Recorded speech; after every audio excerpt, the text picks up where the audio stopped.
The WCC's underground military bases. Introduction.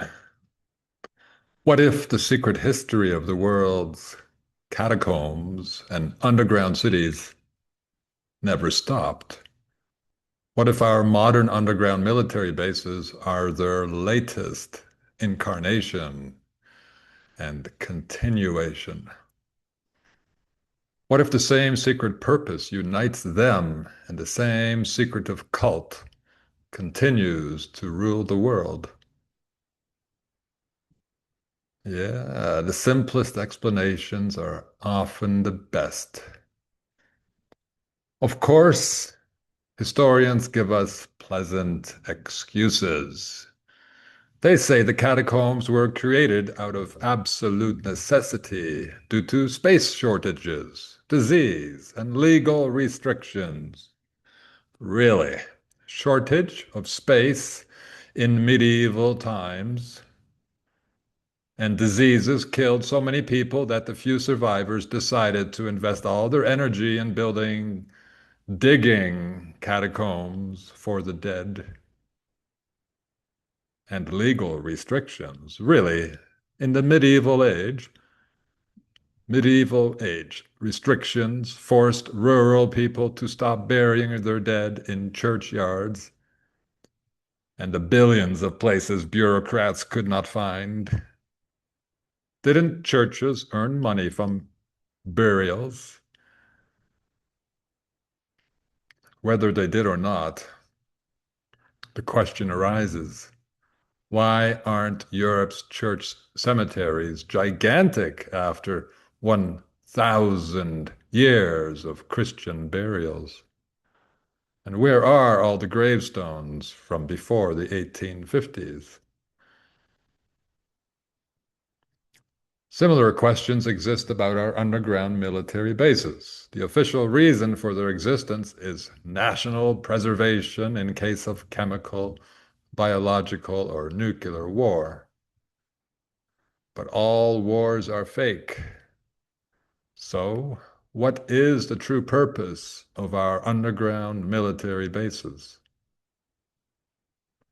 I've supported my theory with evidence in several past lectures. Today, I'll provide a little more. What is my theory about underground military bases? In case you missed it, I think I presented an idea in what was my previous lecture. I, who can remember yesterday? They are, according to me, military bases are clandestine farms that produce sacrificial humans for the several million members of the aristocratic world cannibal cult who demand adrenochrome, organs, and more. And what better places than underground military bases to concoct the latest vaccines and other poisons? Cannibalism among our criminal elites? Yes, all supposedly documented cases of cannibalism are works of fiction created by the real cannibals. And they are not the ancient tribes of Europe, the medieval Jews, or the native peoples of Mesoamerica, South America, Southeast Asia, Africa, and Oceania. Nor are they the royal families of Europe either. The real cannibals are the aristocracy of Europe that controls the world. Still continuing. They didn't vanish into outer space 100, 200 years ago. No, they just went slightly under the radar. And they don't commit cannibalism for ritual or survival. They commit it to create the illusion of their superiority, to desensitize themselves to our humanity, to feed themselves with livestock that, unlike other livestock, can be very easily trained to work and care for itself. And They commit human farming because they enjoy deceiving and controlling other humans. It's their form of entertainment.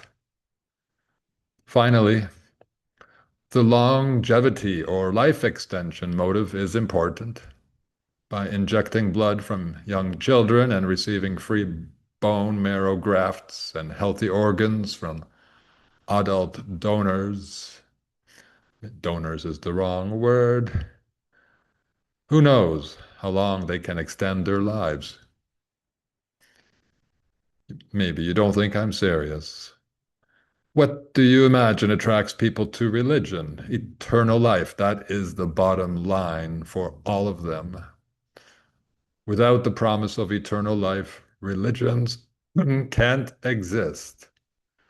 They'll just become, well, like political parties, I suppose, or sports teams you can support and worship. Well, of course, no one wants to die, so we have an enormous medical industry and a huge anti-aging industry that is secretly toxic. So you don't think the millions of ruthless people who rule this world would farm humans and sacrifice humans to extend their lives? Of course they would. Where would they farm tens of millions or hundreds of millions of humans? Underground. How would they pay for such an enormous enterprise? With drug money, with the world's military budgets, and of course, with the billions of dollars of net income earned by their corporations. Billions and billions. And it's not being invested in mansions and swimming pools. Now, let's look for evidence that underground military bases might not be emergency defensive structures. But before that, give me a break and go through some slides.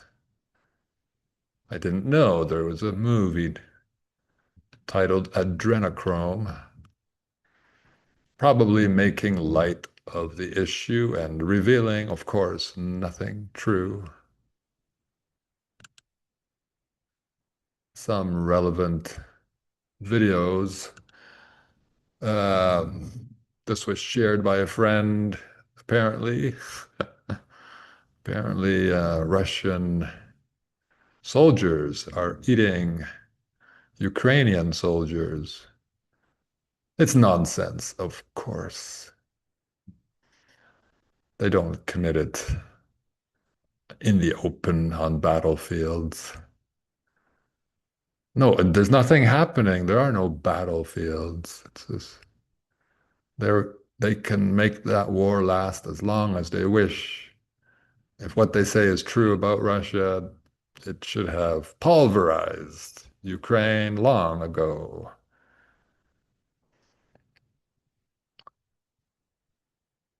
All right.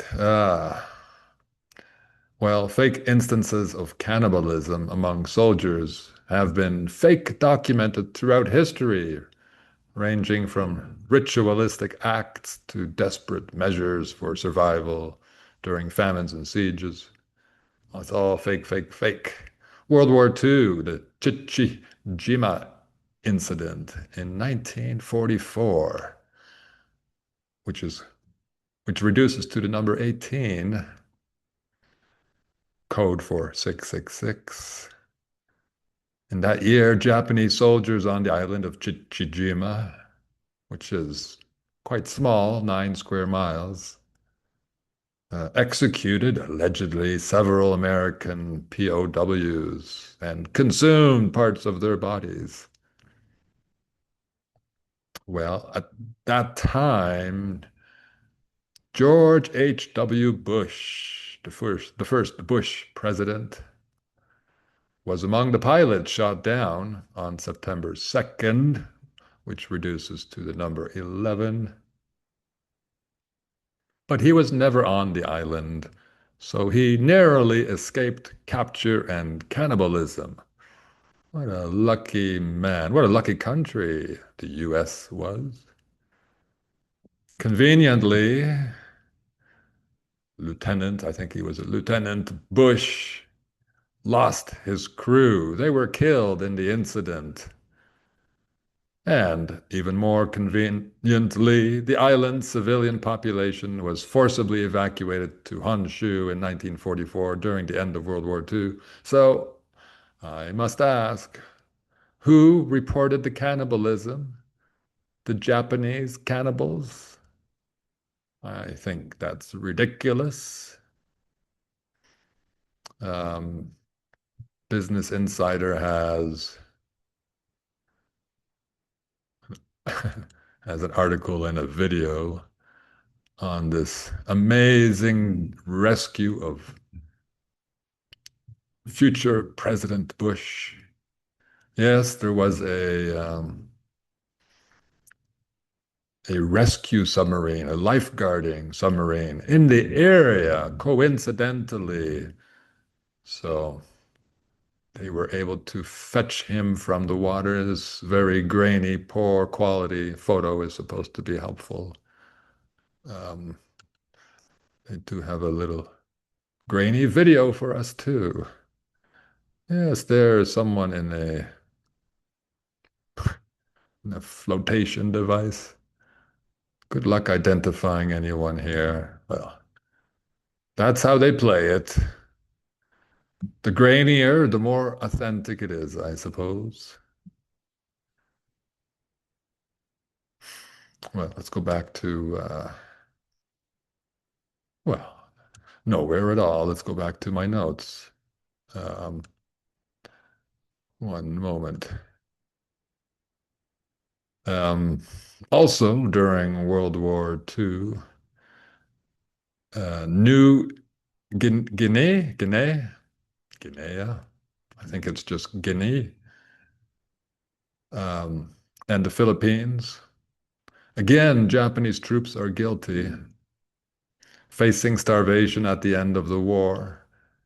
They reportedly turned to cannibalism of Allied prisoners and local civilians. Surviving Indian POWs testified that their captors killed and ate their comrades. I say, really? The jungles of Papua New Guinea have over 1,000 species of edible plants. The region is actually one of the world's oldest centers of agriculture, with ancient domestic staples like bananas, taro, and sugarcane, alongside hundreds of wild foraged fruits, nuts, and leafy greens.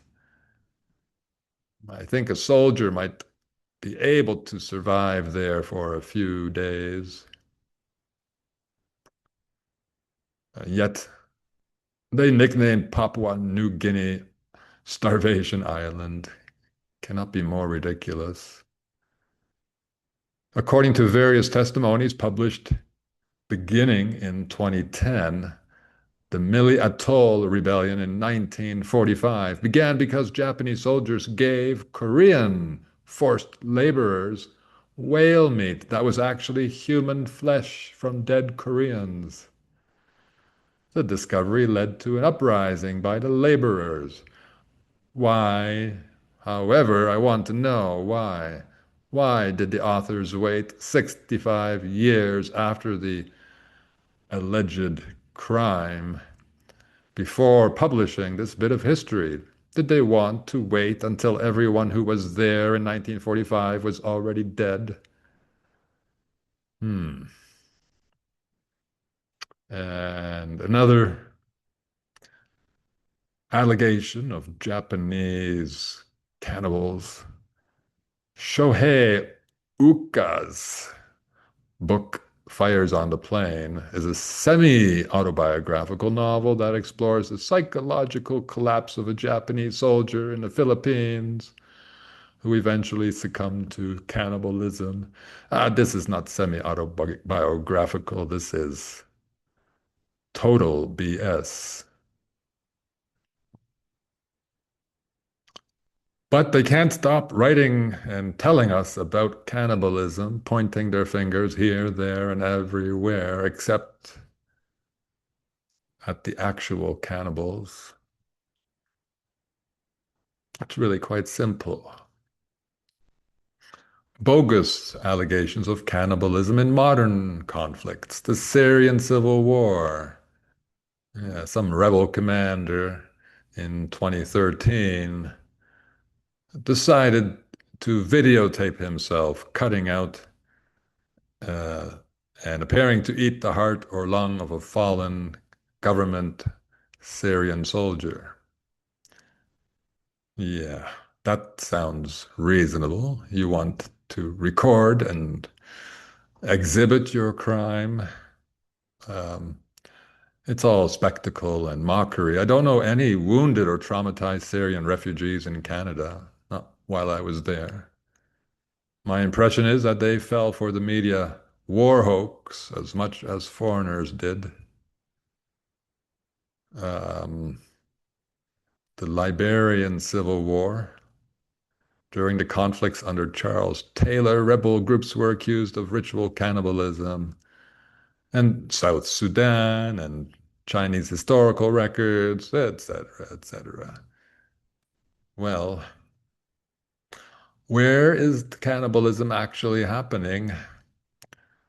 Um, I have made this argument before. Today I'll present some analyses of the names of military bases in the UK, US, and Germany. Although these bases exist, of course, everywhere. This is the world cannibal cult, not the US, UK cannibal cult. The nobles, the nobility, the aristocracy, well, they're called the nobles because they are mobile, very mobile. Let's start with Dover Castle. Beneath Dover Castle are extensive multi-level underground network of tunnels, um, and they have served crucial, very crucial military roles from the 13th century, no, to the Cold War, that big hoax. Originally, medieval Sally ports were expanded into, well, blah, blah, blah. Let's get on with the name, Dover um, Castle. So is near Dunkirk. Kirk is Scottish for church. Church, I have explained. Churches were kitchens and slaughterhouses for the nobility before the reset. Dover, of course, has the word dove in it. And I know Dover has some other etymology that is commonly accepted, but I'll give you mine. Dover. Dove meat is widely considered a delicacy. Yes, these cannibals were also well, were um, carnivores and are primarily responsible for the depletion of large game during the 1800s and before that. Dove meat is a delicacy, as I said. Well, dove, add an R, dover, uh, similar to fish and fisher. A fisher is someone who fishes. Fisher is also related, I suspect, to Pfizer, slightly Germanic or Dutch variation. Um, a dover is someone who catches doves. Um, Dover Castle was involved in World War One, World War Two. Okay, World War Two. Let me share. I think I'm still sharing. I'm always sharing. Ah, I'm sharing my face. Not good.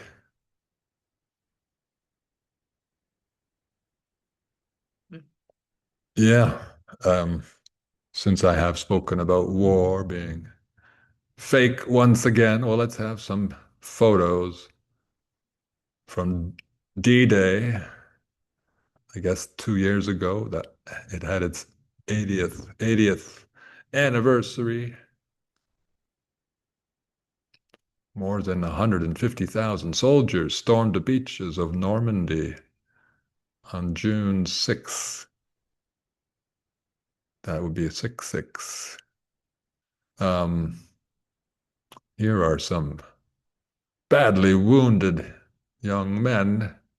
Well, I see no blood really. This could be a stain of some sort. There's no scratch or bullet hole. This one has, yeah, he's going to get a raise for that effort. All these clean bandages. Good work. And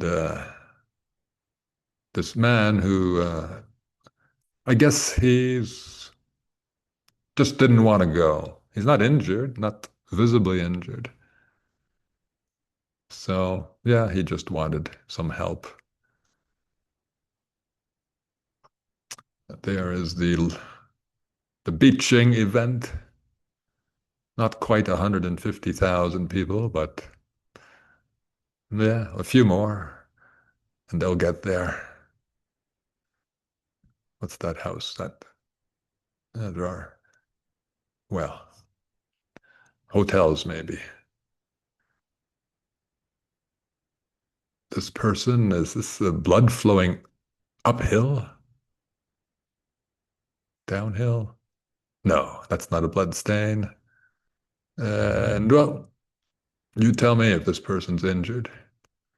He was carrying two guns, apparently, two rifles. Oh, I love this. Airships, even in World War II. That doesn't sound right. Yeah, everyone getting together, ships, vehicles, and the air farce. Big party. Hanging out on the beach. These men playing dead, I suppose. Firepower. Well, I guess you get the picture. There's no evidence of a war here. Someone, someone landed their airplane on the beach, and yeah, very clever. Wings are intact. Amazing. How do you do that? Well, let's continue with the script. Generally speaking, military bases belong to air forces, armies, and navies, air, land, and sea.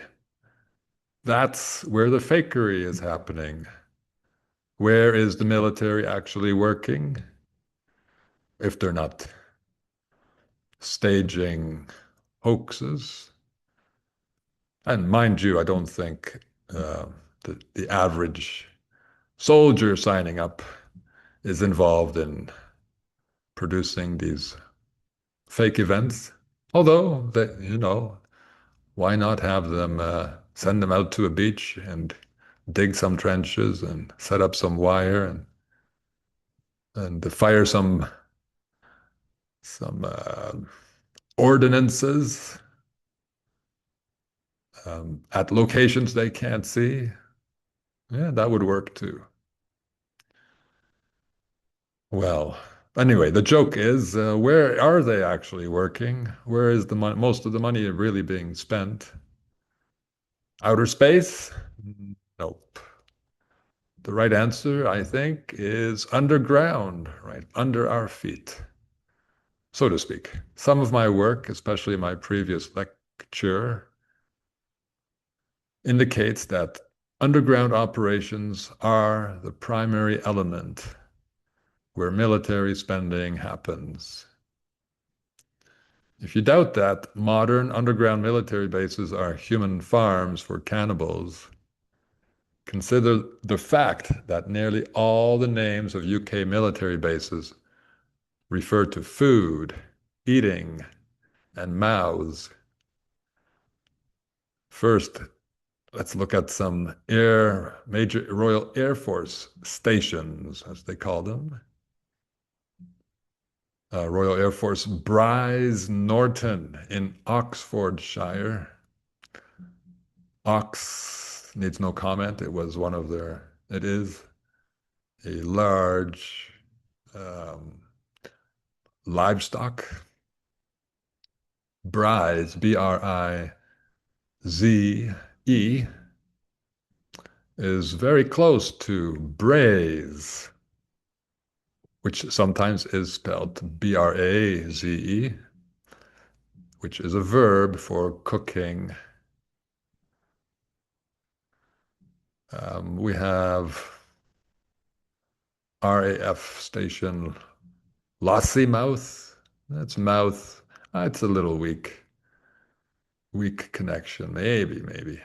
RAF Marham. Oh, yes, that's a common affix in English names. Ham. Yes, they do love their ham. Hamstrings as well. Hamlet. Little Ham. Hamlet was raised by a court jester, not by aristocrats. He was never intended to become a ruler. None of the royalty are. Hamlet was killed by Laertes, who pierced him with a sword tipped with poison. Sounds like injection. RAF, Royal Air Force, Coningsby, probably Coningsby, in Lincolnshire. The word coning, Coning,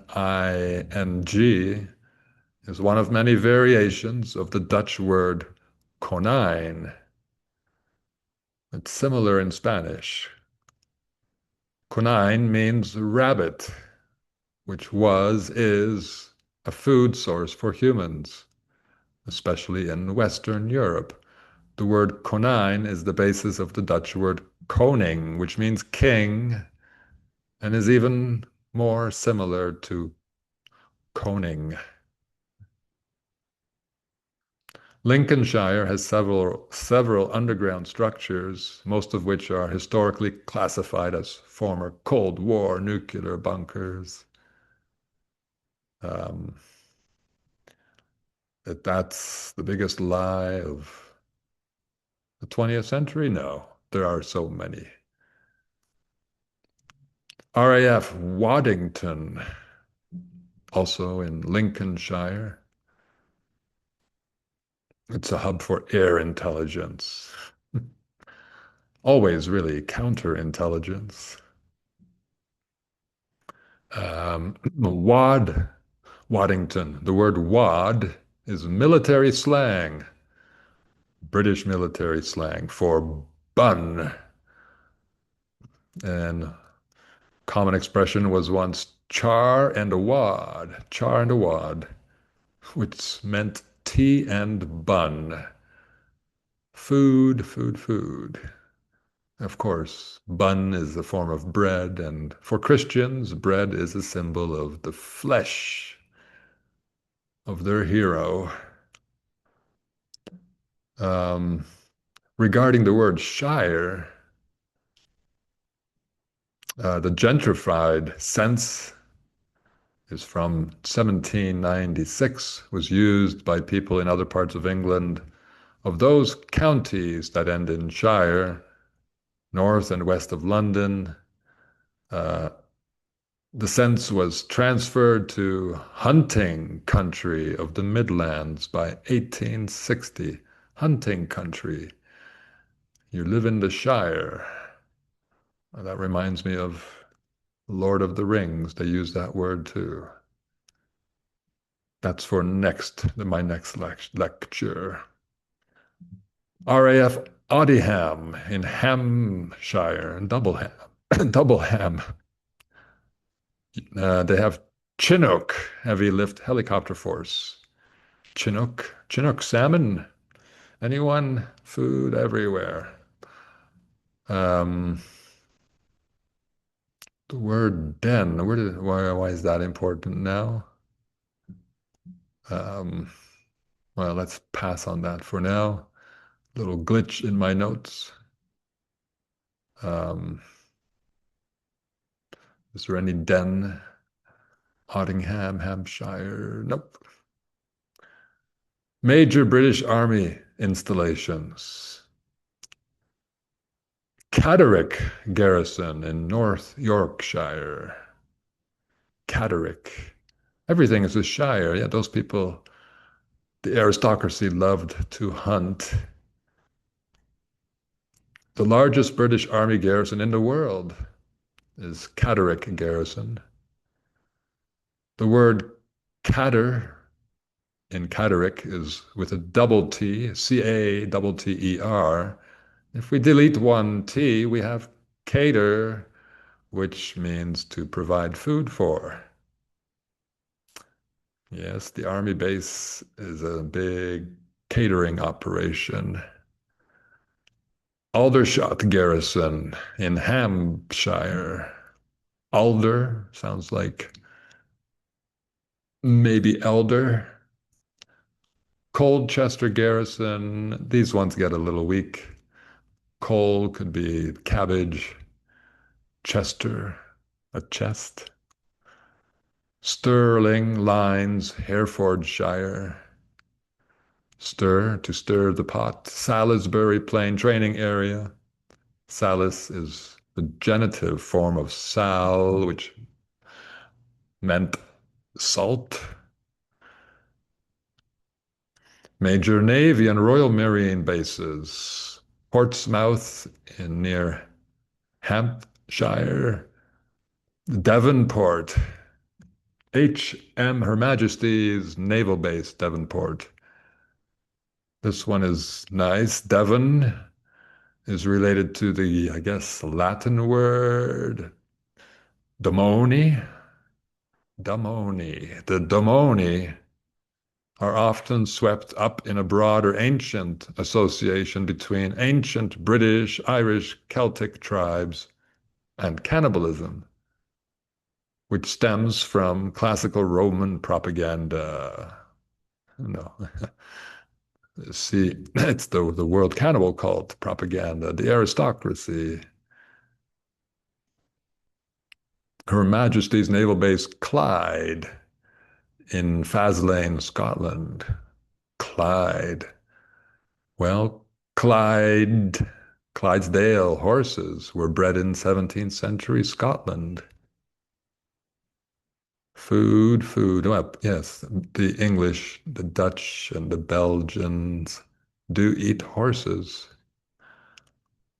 U.S. military bases, just a few.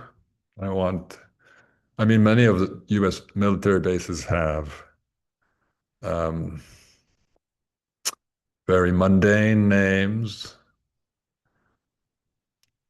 What's the word? Generic names. The largest U.S. air base in Europe and the most prominent U.S. military installation in Germany is Rammstein Air Base in Rhineland, Palatinate. Functioning as a massive global gateway, it serves as the headquarters for both the U.S. Air Forces and blah, blah, blah. Rammstein, it has the word ram. Yes, just as in the Bible, it was Abraham who had to replace his son Isaac. Not had to, who chose to. replace his sacrificial son Isaac with a ram. Rammstein Air Base in Germany is the blah blah. That's not important. I'll skip over this. It is huge. Um, it does have a, oh yes, yes, it has a, of course, an underground facility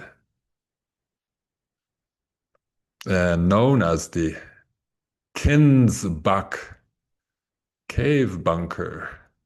Kinsbach. Well, Kind is German and Dutch for child. Bach is German for creek. Child's Creek. Children flowing in through the cave. It was supposedly dug in the late 1930s by Germans. The Americans used it. It was decommissioned officially in 1980s. It's now privately owned. Yeah, that makes sense. Some private person wanted to own a military bunker. Um, Rammstein with a double M is a German heavy metal band named after the bass. Its song, Mein Teil, or My Part, is an extremely disturbing celebration of cannibalism. Let's, yeah, is that a coincidence? A band named after the Rammstein military base sings about cannibalism. Well, let's look at that. Um, the Wikipedia page on this band of sickos has a good collection of examples of popular culture that mentions the Ramstein Air Base. Lewis Lanes, he was born there before the base even opened. That's because it already existed, parts of it at least. Films, so many, well, three good films. Games, I imagine they are computer video games. Literature, books I have not read. Music, yes, we'll get there. Rammstein. And television shows from West Wing and Pantheon. Of course, the Pantheon. I did do a lecture on the Pantheon. It was apparently a place where cannibalism was committed. Well, that's enough on that airbase, I think. Let's go back to the slides in a moment. Um, I was tempted to share some clips of the Rammstein German heavy metal band, but that song, Mein Teil, gave me the creeps, and I don't want to subject you to that. I just had a question. I mean, the lead singer in a live performance somewhere was dressed somewhat like a butcher, splattered with blood, carrying a microphone that was partly a sword. Yeah, they're so clever. Um, I could read a few verses from this piece of trash song. It starts with translation, of course. Starts with these words: looking for a well-built 18 to 30-year-old to be slaughtered. By the master, that's spoken by the master butcher. I guess that's the lead singer. And continue. So you'll be what you eat. And you see what this must be. This is my part. And maybe no, my part. And here's my, oh, such good lyrics. No repetition there. The bluntest blade, so good and slick, I'm bleeding fast and falling sick. I don't feel faint, I feel fantastic, as my stomach does gymnastics. Oh, it's stupid lyrics. Well, yeah, who's making these stupid lyrics? People who think they're superior to us, but they don't know how to write anything better than this. They really don't. They're just very skilled at writing trash. Trash and coded literature, coded trash. Trash coded as trash. The US Army garrison Bavaria in Grafenwohr, which translates into grave true, I think, but officially I think counts true, but Grafen is very close to Dutch and English grave, is the largest overseas U.S. Army base in the world, spanning over 97,000 acres or 151 square miles. That's approximately, to simplify, 12 by 12 and a half miles large. What do you do with so much space? The sprawling 90 square mile Grafenwohr training area features numerous ruined World War II era tunnels and bunkers, as well as modern subterranean facilities built strictly, officially for urban combat training. Ha ha ha. Urban combat training underground. That sounds very funny, guys.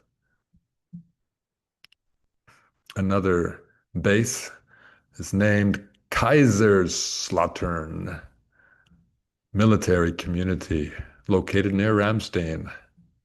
It's often referred to as K-Town. K equals 11. And Kaiser means basically king, and king is code for kine, which means cattle. And Lautern, Kaiser's Lautern, means clean river. They did like clean rivers for fish, and well, water is always useful if you like to live. Um, yeah, what's this huge military base accomplishing for Americans and the world? Who pays them to do nothing? Most military bases operate better than US towns, and of course, they have zero unemployment. Awesome to work for the military.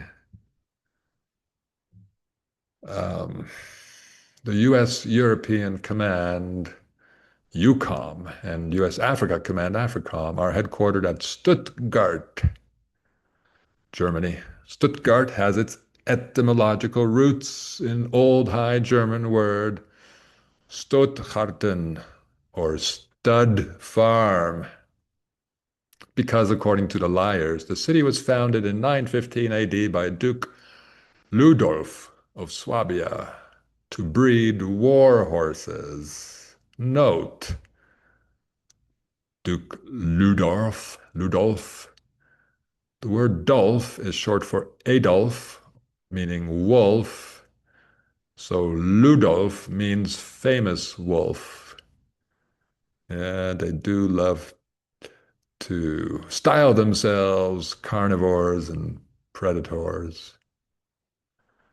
Denver International Airport, last one on the hit list. I know it's not officially an underground military base, but I couldn't resist. Under Utah's Denver International Airport, um, an underground complex exists measuring 53 square miles. That's rather large. That is 7.5 by 7.5 square miles. Denver International Airport, uh, the, the acronym is DIA. And DIA is an interesting acronym. You're tempted to pronounce it DIA, but there are a few words in English that have the IA vowel combination, like dial, vial, trial, diamond. So it's possible to pronounce DIA, die. Nice acronym for your airport. Fortunately, not many airplanes crash, so where is the dying happening? Underground, perhaps? Let's have a look at some slides I collected of the paintings. So let's look at Iran first, their famous underground missile base. Quite large. They're building new ones all the time, they say, and I'll bet regular soldiers don't have access to the full complex. Only Only top management can go there. And what's Dover Castle doing here? Well, I'm not perfect. Yeah, it's a prison, as I argued in a previous lecture. No, it's not a prison. It's a farm prison. Exercise yard. You got to keep the human cattle healthy. Here we are in Dover Castle, under Dover Castle. They did deploy inflatable tanks during World War II to save money and to trick those Germans. Yeah, they would fall for that.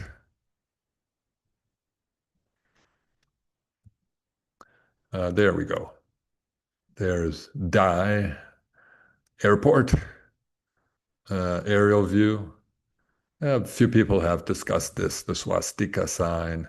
Well, there's an extra arm there. Is it really a swastika? It's tantalizing, but maybe not. Although in when it's viewed alongside other evidence, it can't really be coincidental.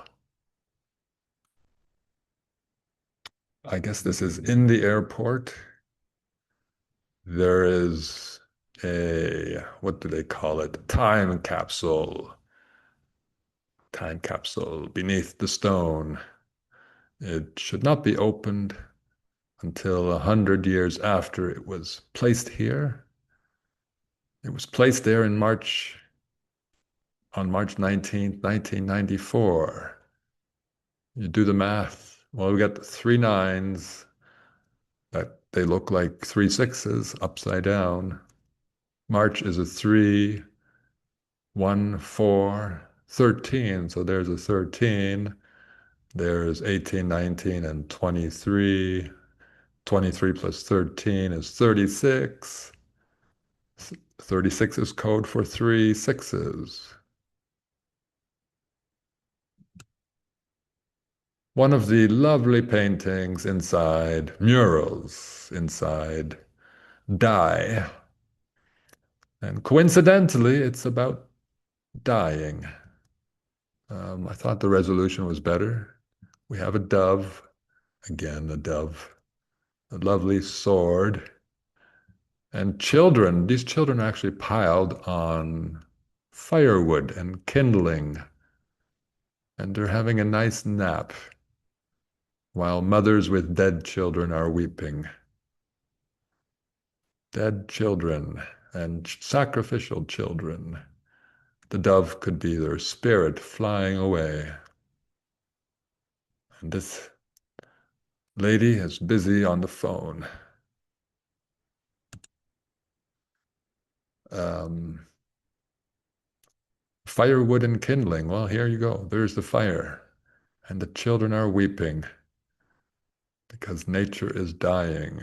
When we've put a penguin in a glass coffin or a chunk of ice, another bird there. Birds are getting lucky. Why is that? There's another bird in a, I suppose, protective box. I'm getting a little bit tired of members of these secretive cults using bird uh, names and images to represent themselves. Operation Mockingbird, Crows, the Crow House, Mr. Penguin at IPS, military man. A nice close up here is a girl who is dead. That's from the corner of the, yeah, there she is. She didn't die of burns. No, she's in a glass coffin. I have covered coffins before. Well, this could be not a glass. That's not a glass coffin. That's, what's the other word for it? It's probably made of stone. It's a cooking vessel. And here we have the children celebrating. Maybe some adults, young adults, celebrating this rainbow colored flower. The rainbow is, it's important to this series of murals. Very colorful. There's the rainbow. Well, yeah, they turned the rainbow into another symbol of death, the anti-heterosexual agenda that will help to depopulate the world. And we end with this lovely floor mural in Denver International Airport. Yes, they want you to know there's something beneath your feet. Why people don't complain about this ugly mural, I cannot fathom. Monsters crawling out. Who knows what kind of breeding they're doing with humans. I'm sure they will get a kick out of breeding deformed, six-fingered, four-fingered, three-toed humans, if they could. Well, more on that in another lecture. And damn it, I did forget to share my contact list again. But wait, I can dig it up from my desktop, maybe. Maybe not. Another time, you can reach me at Prophet of Fiction at proton.me. I do have a few books that are interesting, full of good writing and illustrations, photos, solutions, creativity. And yeah, we need to, I guess, have paper copies because we never know where the internet will go or how it will become restricted one day.